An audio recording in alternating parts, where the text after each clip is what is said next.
Hello and welcome to the Sunshine Parenting Podcast, where each week we talk about ideas for raising kids who become thriving adults. I'm your host, Audrey Monkey.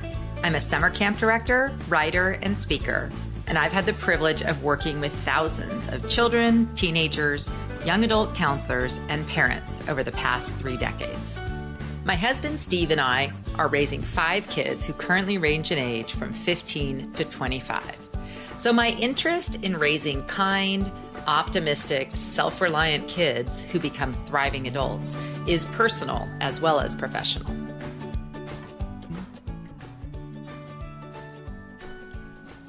If you enjoy the Sunshine Parenting Podcast, I would really appreciate it if you'd take just a few moments to head to iTunes and give me either a rating or a rating and a review. Here's one from Renee that I really enjoyed receiving. A very real podcast, perfect for any parent. If you are having a hard time letting your child soar, you need to listen to this. Thank you so much, Renee, for that review. I really appreciate it. For our own well-being, we should be focusing on gratitude all year. But it seems like the month of November brings out the gratitude in all of us as we get ready to celebrate Thanksgiving, our holiday that's all about being thankful and remembering to be grateful. This week on the podcast, I'm happy to have my friend Sara Kuljis back on. We're talking about family gratitude practices and lessons from camp about how we can have more grateful families. For notes and links about this episode, visit my website at sunshine-parenting.com and search for episode 63. Thank you for listening. All right, I am so excited to have my friend Sara back on the podcast today. Hi, Sara. Hi, Audrey.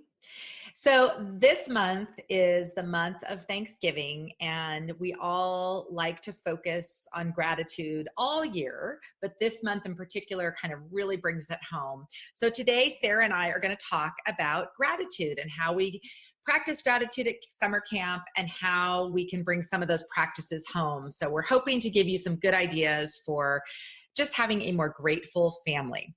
So Sara, just talk about some of your thoughts on gratitude.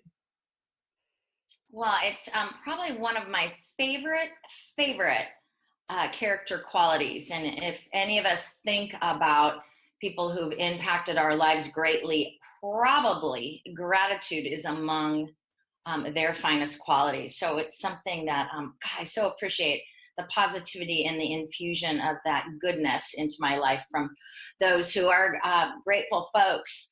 At camp, gratitude plays a very big role in how we want to shape our campers. And I think probably the main thing that comes to mind, Audrey, is that gratitude is a muscle. It's not something that happens on its own very often, but rather it's a quality or a muscle that's been practiced. It's been cultivated.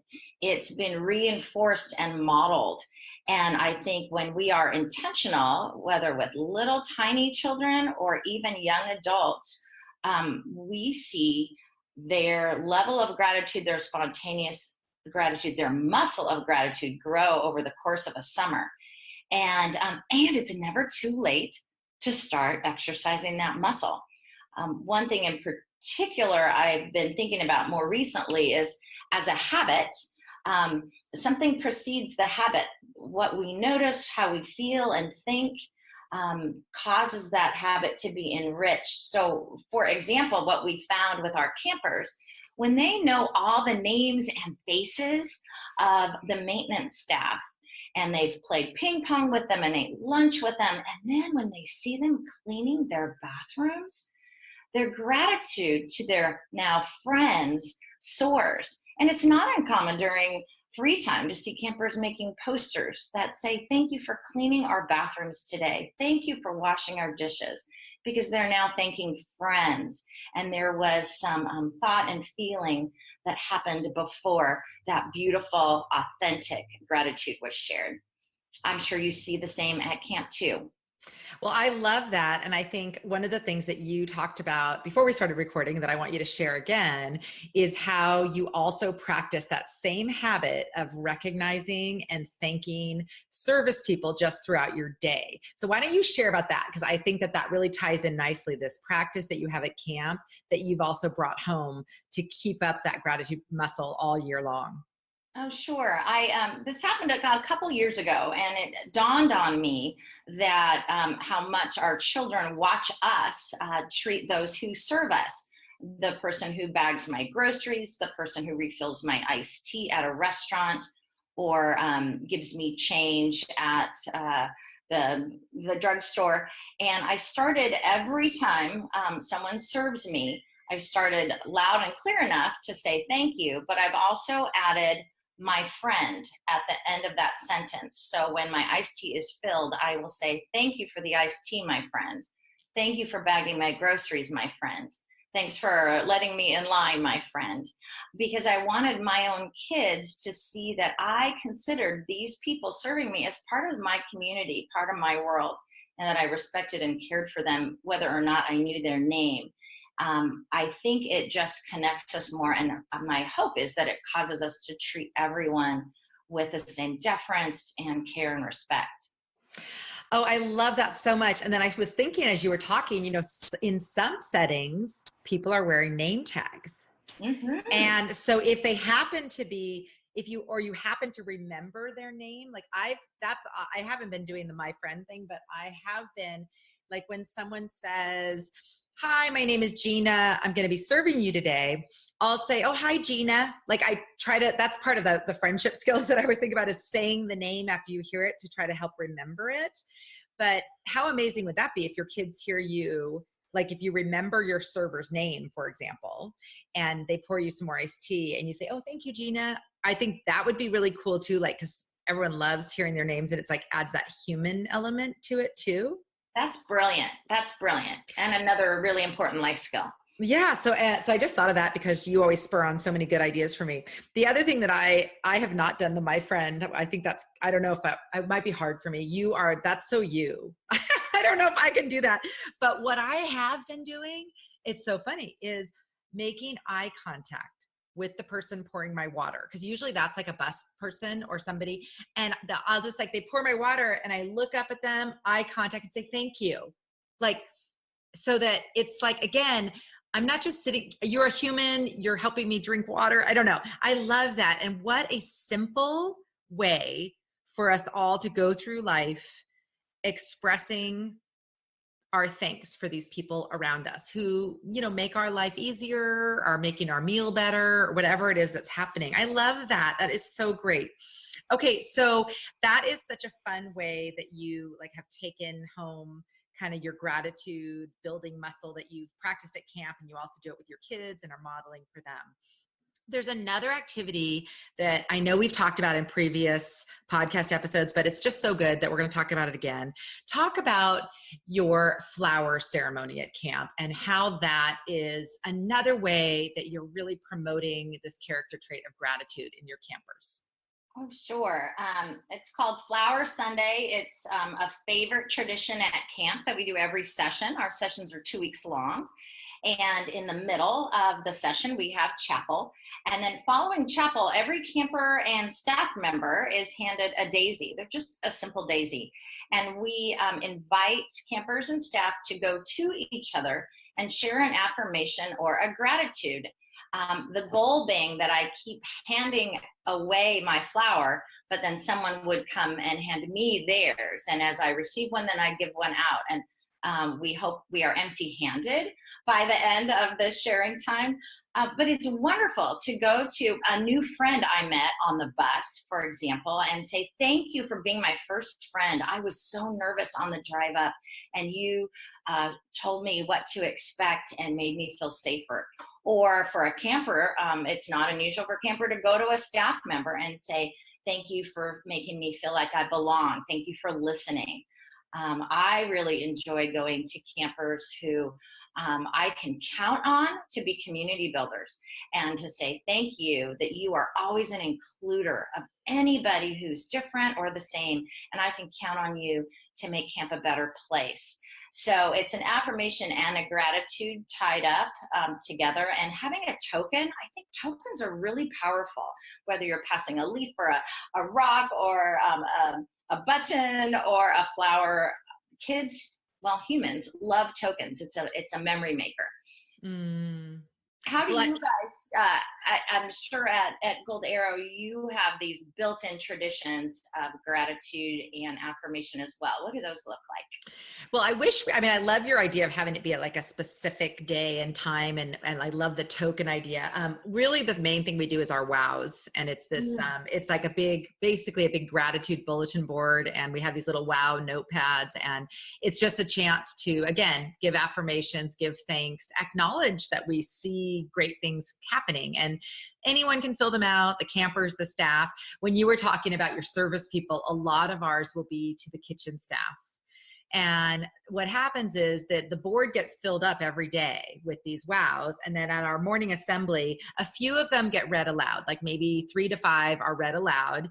And then all of them go in people's mail. So it ends up, everyone likes getting mail. So it's like, it is a token. It's like a handwritten note, basically. And you see them everywhere, like in the kitchen. When they get them, they put them on their own bulletin board in the kitchen. And it's just a really nice way to build each other up and express thanks.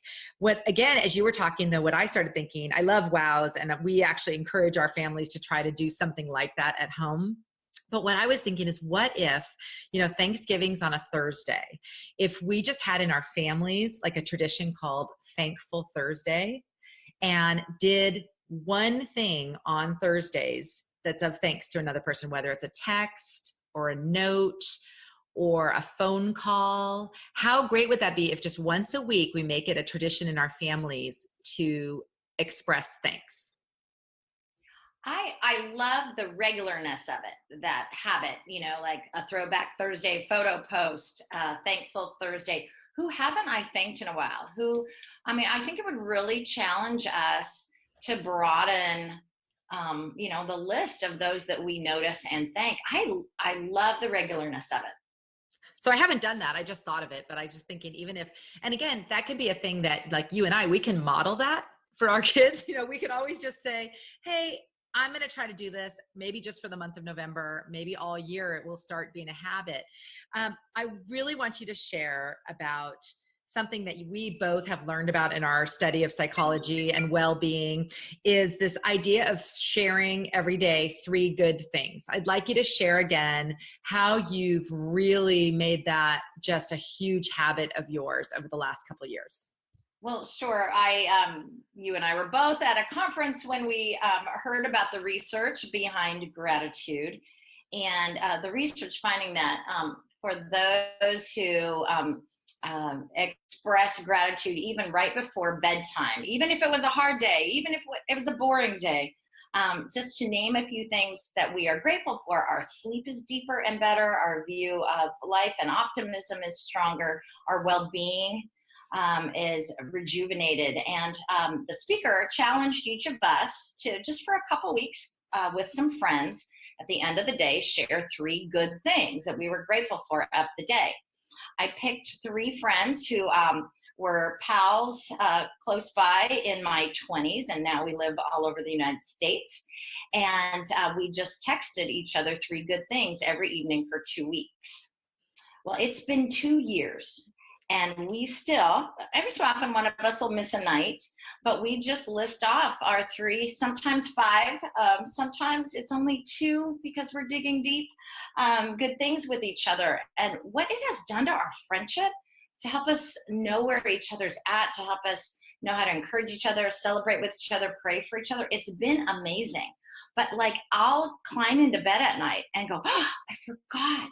I need to really think about what are my good things of the day. And even in a hard day, my muscle to find goodness has really been strengthened. And the impact has been great. I wish we had published these 3 good things each day, because it's really been a story of our journey with our families and our work in the last couple years.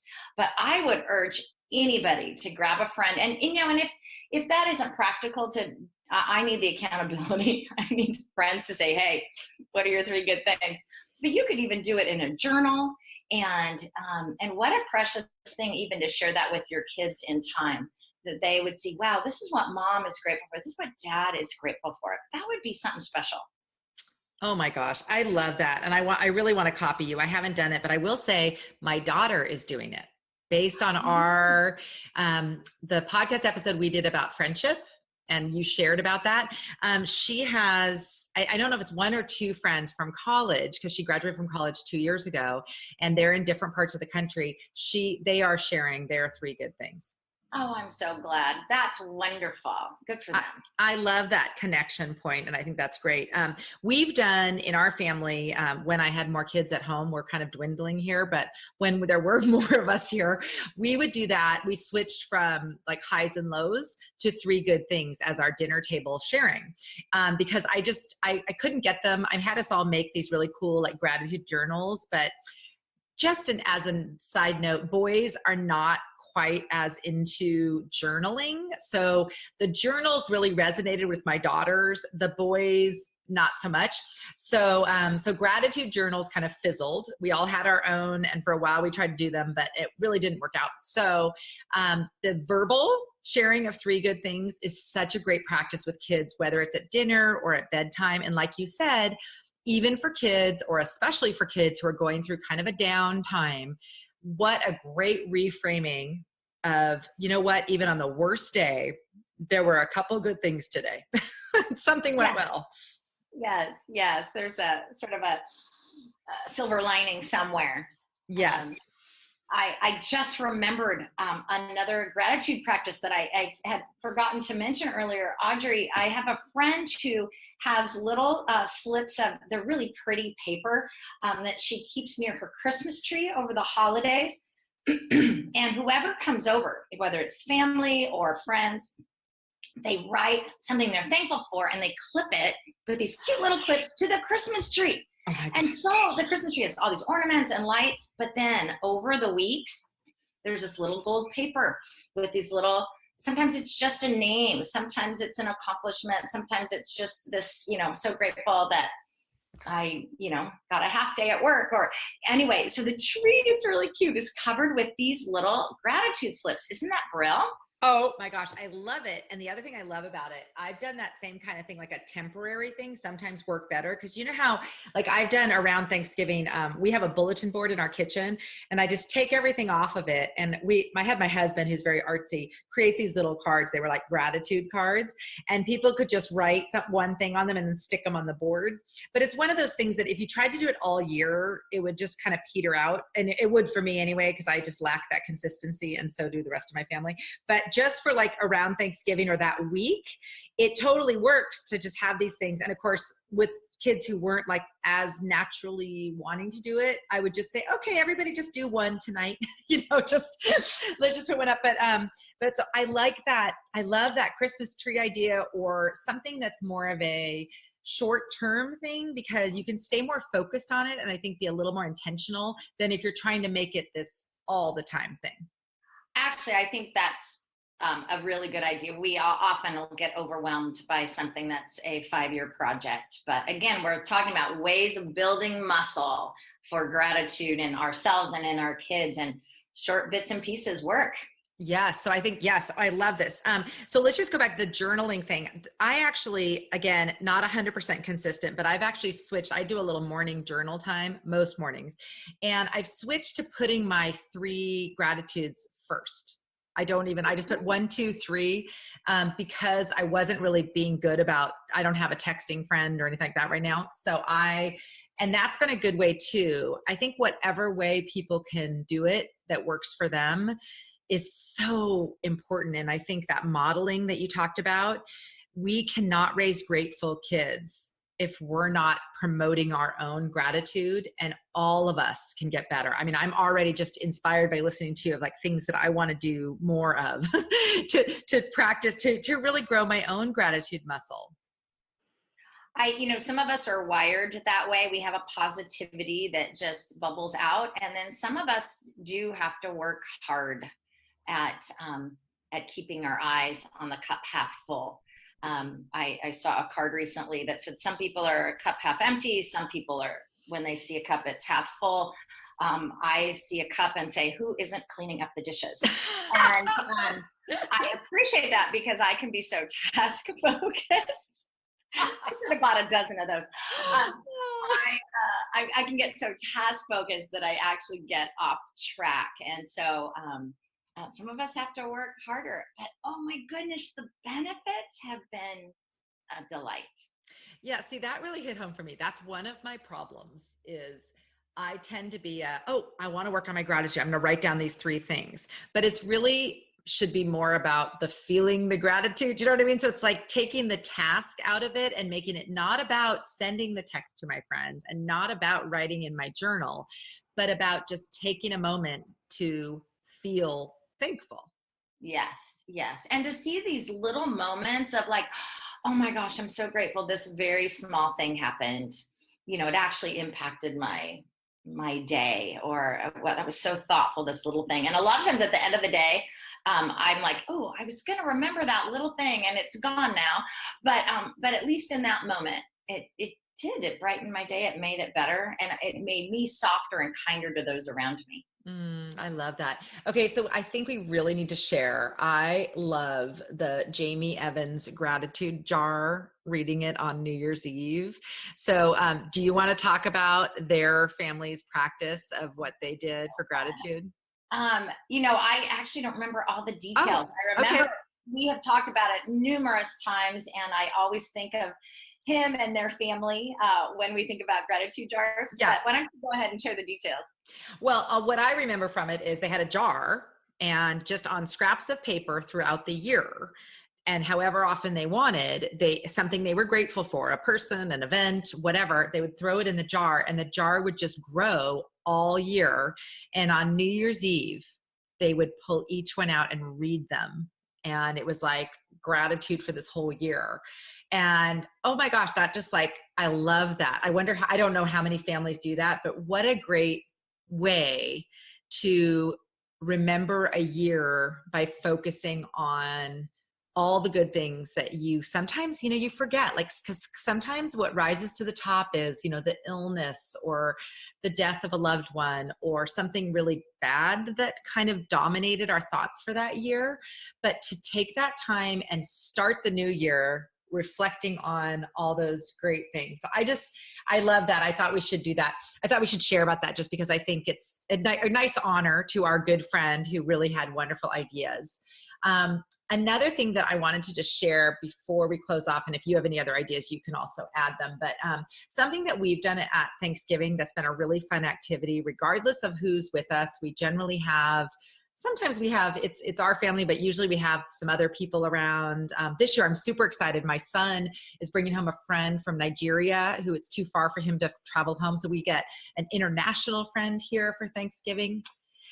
So what we do is somebody, usually my daughter Charlotte, will create either cards or sheets of paper that are kind of in Thanksgiving-ish colors with each person's name on them with some like stickers or decor. And basically, we just do warm fuzzies for people. We either pass them around or we walk around the table and we write things we're thankful for about that person.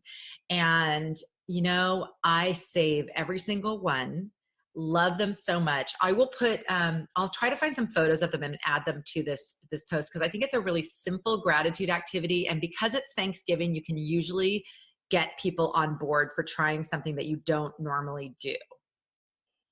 I love that because that's something you can save and read on those days when things are getting crunchy, right? I just have to be reminded. I think something else I would add, and I think I'm going to do it this Thanksgiving. A lot of times we go around the table. What are you thankful for this year? And whether it's a big group or a small group, and everybody always says friends and family, which I'm so grateful. It's the human beings that make our life worthwhile. But sometimes we're like, okay, besides the friends and family, what else? I'm thinking this summer or this Thanksgiving of adding. Because so many youth and young adults, we see it at camp, and I am conscious of it with my kids and their friends. There's a lot of not feeling good enough in the world. Not feeling enough. I'm not enough. And I'm, as a Gallup Strength Finders coach, I'm really enjoying helping people identify their natural talents, the natural goodness that is built in them, and really being intentional about building those into strengths for positive impact in the world. And so I think I'm going to add, what is one thing you're thankful for in you that you are naturally built with, that God has naturally gifted you with, a talent, a perspective? What's one thing in you you're grateful for? Because I am just continually brokenhearted by how many young people are expressing that they just never feel good enough. And then that's a tragedy, because we want us to see our unique and amazing gifts, and so that we use them well for others. And so anyway, I'm going to add that little bit, I think, this year. Oh, I love that. And that's actually, especially good. That's something we did at camp with our teenage girl campers, because it's very hard for people to say things they like about themselves, or to even accept compliments about their strengths. It seems especially hard for women and young women.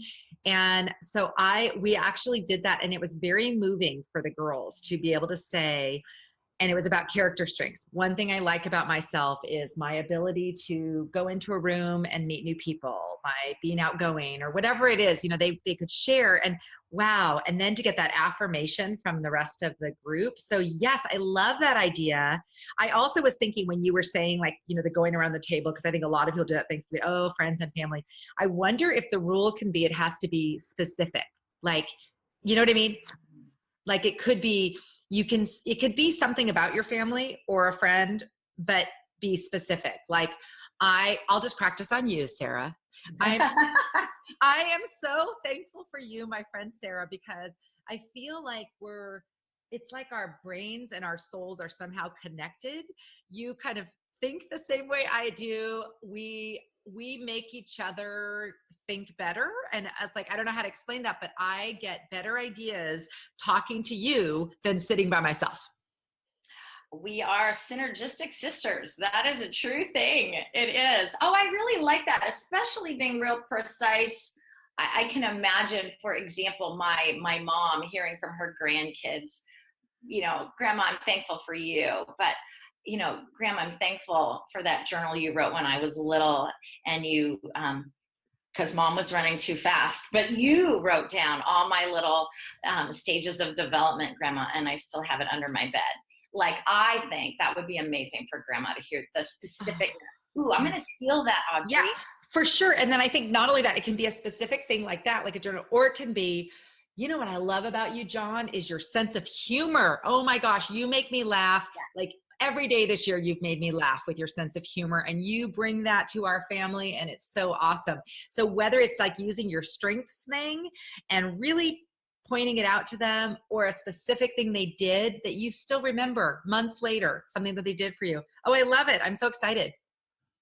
I have a feeling I'm going to make my family sit around the Thanksgiving table longer than usual, because we have all these things to share now. This is going to be good. So many activities. Just tell everybody, hey guys, just wear your pajamas and just like, yes.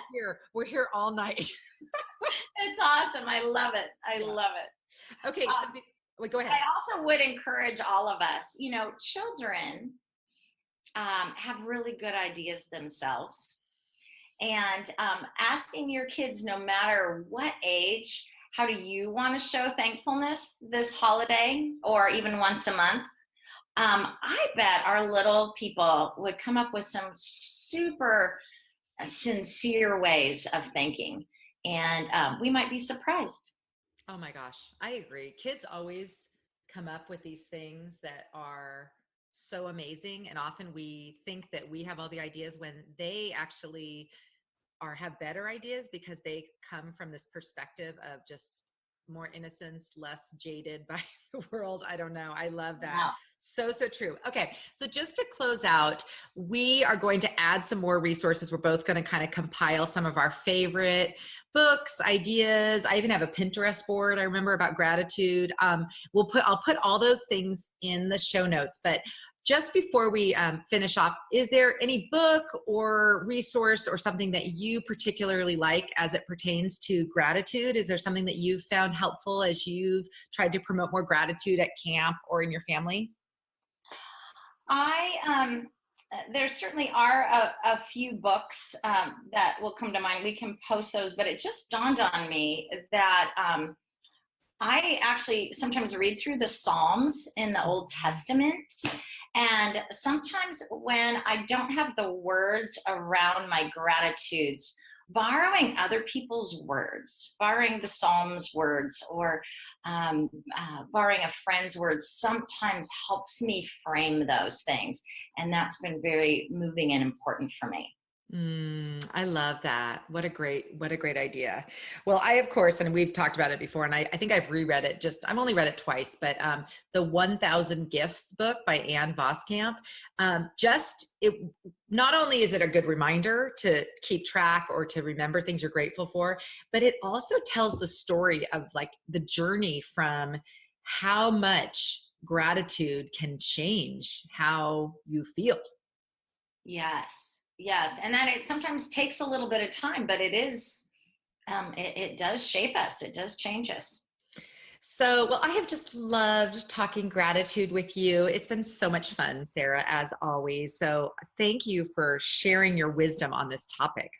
Oh, my pleasure. It's been a blast. And I hope that your listeners might share some of their ideas too. I think we can always keep learning from each other. Yes, for sure. So if you're watching this or listening to this, write your comments, share your ideas so that we can share with the world more ideas of ways we can all be more grateful people. So thanks for being on, Sara, and happy Thanksgiving to you and your family. Ditto, back at ya. Until next time. Thank you for listening to this episode of the Sunshine Parenting Podcast. I hope you got some great ideas from Sara and me about how you can incorporate a little more gratitude into your family's life. For notes, links, and additional information that we referred to in this episode, visit my website at sunshine-parenting.com and search for episode 63. If you don't already receive my emails, I would love to include you as one of my email subscribers. Each week, I send out links to my new podcast episode, new posts, and relevant articles, videos, and tips that I've found that I think might be helpful to help you raise happier, more connected kids. If you're so inclined, I'd also really appreciate you taking the time to give me a rating and review on iTunes. That will help other people find this podcast. I'll end this episode with one of my favorite quotes and a reminder to stay grateful. Enjoy the little things, for one day you'll look back and realize they were the big things. This podcast is a proud member of Parents on Demand, a network of high-quality shows for families just like yours. Download our free network app on Apple and Android and listen to your favorite episodes on the go.